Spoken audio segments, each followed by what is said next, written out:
And so the rich get richer. We got to talk about it. Don't be cornering me.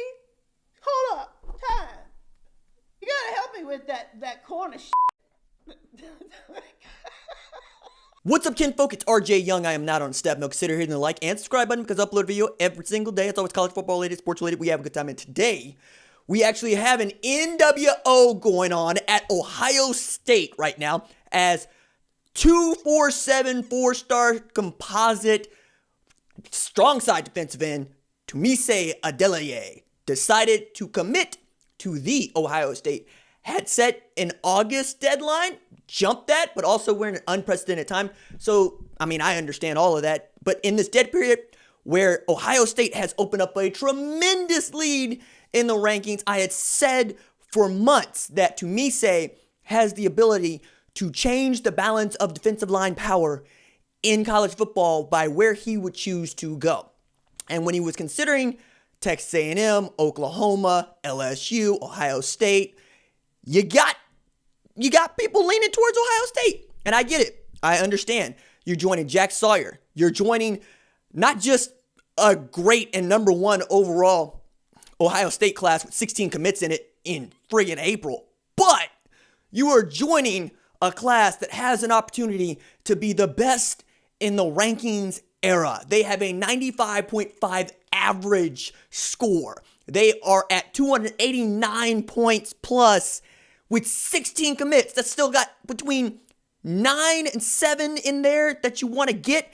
Joining Jack Sawyer, who is a top 10 247 sports composite player. You're joining a bevy of great talent. Donovan Jackson, Travion Henderson.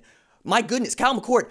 They're so good. Ja'Kalen Johnson. They're so good that I'm so excited to see what they're going to be able to do in about 3 years, because 3 years is when we expect most of these kiddos to get drafted once they end up at Ohio State. Tunmise, tremendous athlete. He was coming from a 3-4 scheme where he was going to go to IMG Academy. It was already down there. He was looking forward to his senior season there where he was going to be able to pass rush and actually get after people for the first time in his career instead of actually having to play that 5 technique or even 3-eye sometimes. But at IMG, he was going to be the dude, right? And he was the kind of guy that was being pulled back. He was up in the middle of the night trying to get better and going after people in the weight room and charging up the energy at IMG. I got a text message from him a couple weeks ago where he just sent me clips of him watching one defensive tackle in particular at 1 in the morning. It was Neville Gallimore at the time, but he's looking at hands. He's looking at size. He's looking at speed. He's trying to get his technique down. I'm excited to see what Tunmise does with the Buckeyes, especially now that I know that Larry Johnson Sr. is going to have him to coach. And we're talking about a defensive line that is going to be tremendous, but in a defensive line alumni group that is, oh my goodness, Vernon Golston, Chase Young, Nick Bosa, Joe Bosa. They're going to be so good with Sax Harrison next year. He has an opportunity to be the best defensive player in that conference, one of the best defensive tackles, or defensive men, in the country. Let's see what Tyreek can do. Jonathan Cooper comes back. Ohio State is loaded. And by loaded, I don't mean like a gun. I mean loaded like a nuclear warhead. They're just so destructive right now. Oh my God. I can hardly cook it. Okay. All right. So let's back up for a second. In the last month, Ohio State has picked up a top tailback, a top cornerback, and a top defensive end. All of their 21 class, all since Kerry Combs has come back to be the defensive end defensive coordinator. How? And during a dead period. All right, so the thing that makes that even more remarkable is they did this without even visits, right? The kids weren't just leaving off of a visit and then committing. No, they're committing off of phone calls and text messages and talking to each other, talking to coaches. Ryan Day, holy crap.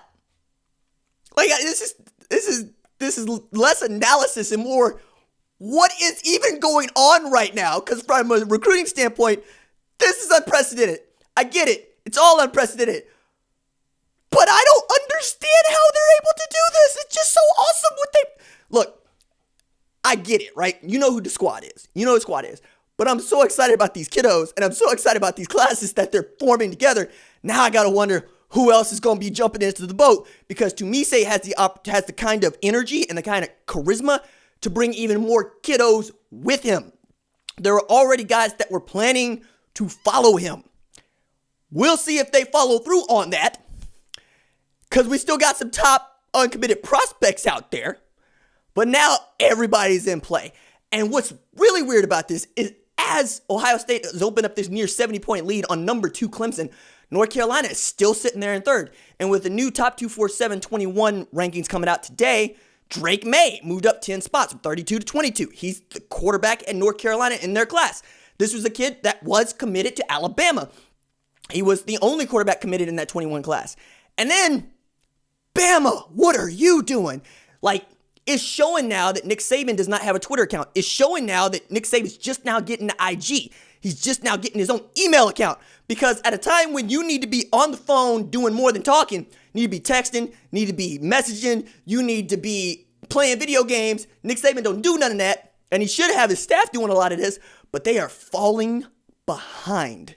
Like, Oklahoma is barely inside the top 30, so they got their own problem to figure out. But Caleb Williams is trending toward Oklahoma with 90%, so it seems like Garrett Nussmeier is going to end up going to LSU, and if that follows, then Caleb Williams probably ends up at Oklahoma. Say nothing of Brock Vandegrift going in the 21 class to Georgia. Georgia's fine.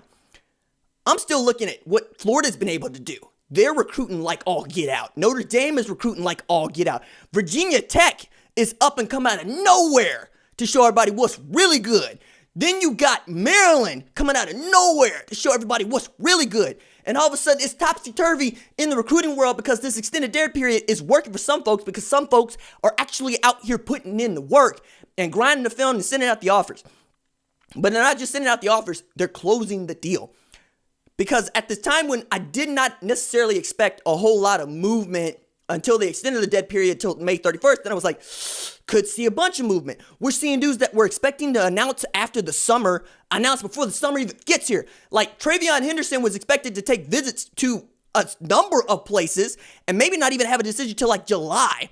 And he pulled the trigger in March. As I said with Tunmise, he was expected to do this in August. He did this in April. I feel like we're going to see more of that.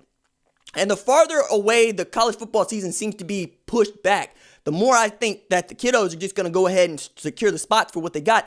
And in this 21 class, where you really got to be able to trust your film and you really got to be able to trust evaluations, it's going to be all over the board, right? We're going to see some kids that were misevaluated. We're going to see some kids that were overvaluated. We're going to see some kids that were underevaluated. It's going to be that kind of class, especially when you take into account a guy like Travion Henderson, who was ranked 226th. And then coming out of his junior year where he rushed for over 2,500 and he put up 50 touchdowns and he had like 4 picks. He's the top running back in the class, right? He's number 11 in the rankings before they came out earlier today. Yeah. Tunmise has totally flipped this class on its skull for me. And I'm here for it. Shout out to Tunmise, who is an awesome dude. I wish him the best. He's a friend of the channel. And Ohio State, I know what kind of player you're getting. I know he's going to be great. I'm excited about this. Everybody else, buckle your seat belts. Deuces.